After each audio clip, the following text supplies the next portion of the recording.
Tignan nyo naman yung itsura ng sapatos ko. Oh, kawawa na siya. So, ayan, tapos ko na siya. Voice over muna tayo. May topak yung aking camera. Natakpan ko siguro yung mic. Here, ito naman yung mga duck na nagmamigrate. Sobrang ingay nila at ang cute nila.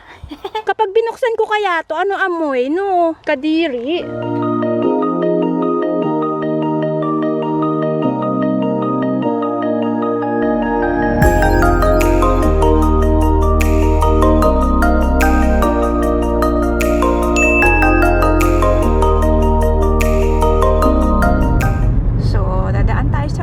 Military base. Ayan na siya. Diyan. So, paliparan to ng eroplano. Nakita nyo naman. Syempre, gabi na. Walang magpapalipad. And, yep.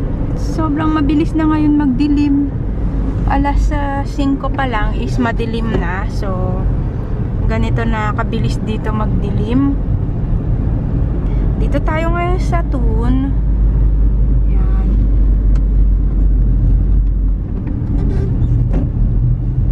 Nag-drive lang kami ni Pangit.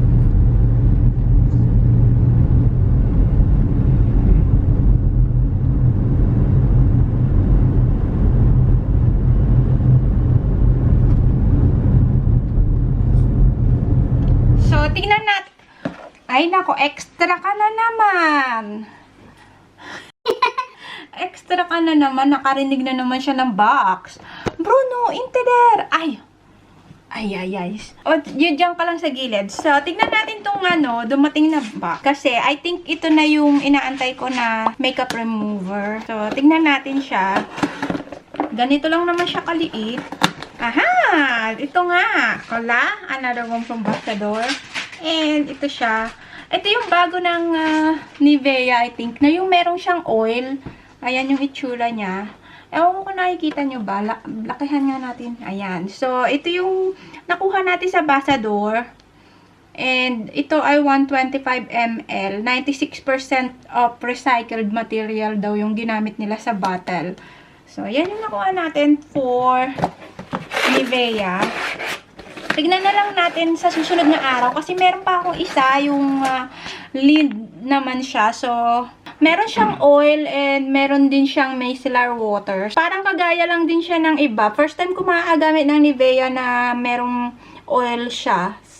So, tingnan natin yan. Gagawan ko pa yan ng review. Alam niyo naman, kailangan pa natin mag-makeup para lang na-testing natin siya. Yeah, lalapangers muna tayo dahil nagugutom na ako. Nilipat ko pala dito yung lamesa ko. I think nasabi ko na siya nung nakaraan sa inyo, no? Nilipat ko dito kasi si Pangit, nandun kasi siya nagpa-practice sa kabilang room. So, wala na akong space doon. Siya na lang nandun. Lalapangers muna ako. Meron na yung nakita ditong mushroom. Ito. I don't know kung anong pangalan niya. And this one too is really cute. Para siyang umbrella. See? And this one too. This one is parang flat na plato. Na meron siyang guhit-guhit. Nakakatuwa. And here, I found another one. Bigger. Ayun o. Nakita nyo ba yan? Yeah. And maglalakad pa kami ni Pangit dun. And we will look for mushroom. So, nagma-mushroom hunting tayo. Meron kaming nakitang mushroom na malaki ni Pangit. Nakakatuwa. And here's another train. Ooh, it's so cute in here. So many mushroom. Etong malaking mushroom. Nakita nyo? And there's another one here. But that is not, I think that's cantarelle. Yeah, it is cantarelle. I know. And this one too, meron din. May cantarelle dito, pero hindi namin alam kung... I'm not 100% sure kasi. So... Well, we found a UFO. Did I? We found a UFO. Where? Yeah! That is a big, humongous mushroom. Can you see? This is my hand. How big the cap is, na? It's so cool. Ang laki-laki niya, oh. You see my hands? That's how big it is. Yeah, and this one too. So cute. So, nagma-mushroom hunting tayo. Nakakatuwa magtingin. Shall we check here? Yeah! We have not walked here. I think this one is a nice walking place. Yeah, So many mushroom. Oh, another one cantarell, baby ko. This is cantarell. I know. Jädrar!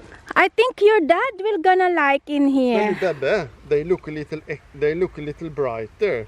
They change color. They are a little older because when they are young, they are brighter yellow. But when they are older, they change color. They are little bright yellow. Look, many cantarell. And here too, Tita baby. You see? Tita. Oh. Oh, don't step on it. No. Come. Yeah. Oh, there's more here. Oh, We follow the train here. Come. yeah. So, first time namin dito ni Pangit sa baba kasi usually doon kami sa taas naglalakad. Here is where the deers usually go and elk, kolla, because they Have a pat. push down the. So it's a Usually dito dumadaan yung mga so deer. maybe we're gonna see some deer when we go. I don't think so. It's a hunting season. They may be. Just ja. It's They may- hunting season. What are we doing in the forest? What is if someone shoots us? Hunting season kaya maybe I think the elk is not here. Or I mean the rat.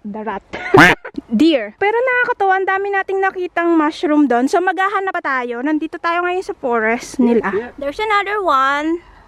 Ito ay super big mushroom. Color white naman siya.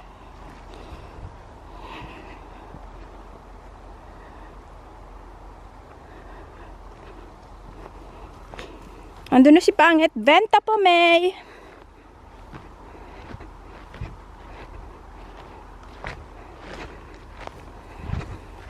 Here we follow this path.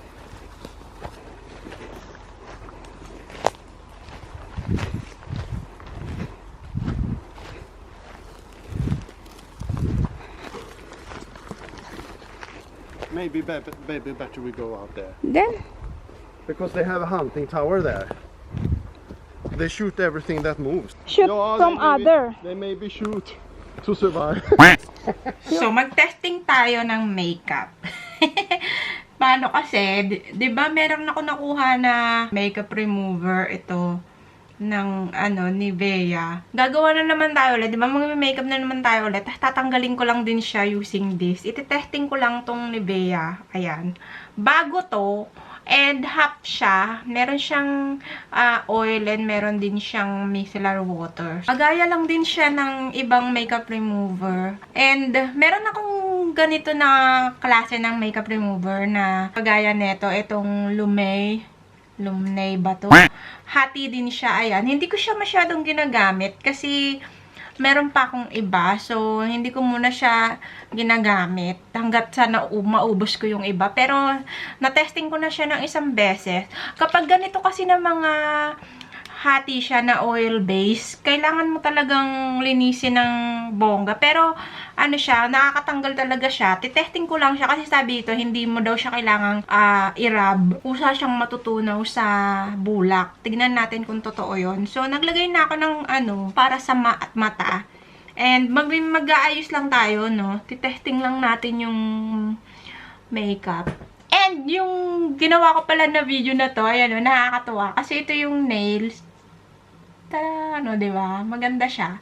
Siguro na-upload na to once na mapapanood nyo to. Dito sa kabilang side, nakita nyo, meron na siyang foundation. Meron na siyang ponda. Ponda talaga. So, nakikita nyo, iba yung texture niya compare dito. Dito kasi meron na siyang foundation. So, medyo smooth na siya. Natatago na yung ating mga dapat itago. And, gamit ko din sponge. Kasi mas maganda siya. Gaganyan-ganyan nyo lang. And, maano kasi siya sa pisngi. Malambot. Hindi siya hard. Tada! So, ayan. Tapos na tayo. Lalagyan na lang natin ng... Mukhang hindi lang halata talaga yung sa mata ko. Kasi nga, sobrang laki ng pilik mata niya. Eventually. Tadan! So, tapos na natin siyang ayusin. So, mag-picture-picture muna ako kasi kailangan ko itong tapusing gawin. And ayoko siyang tanggalin. Alam niyo yung after ilang oras mo siyang gawin, so, kailangan mo na siyang burahin after mo siyang gawin. Nakakainis. Kailangan ko kasi itong gawin. I-review to. So, ngayon, buburahin ko naman na siya, 'di ba? After mo siyang paghirapan na gawin is tatanggalin mo naman na siya. Pero magpi-picture-picture muna ako kasi kailangan siyang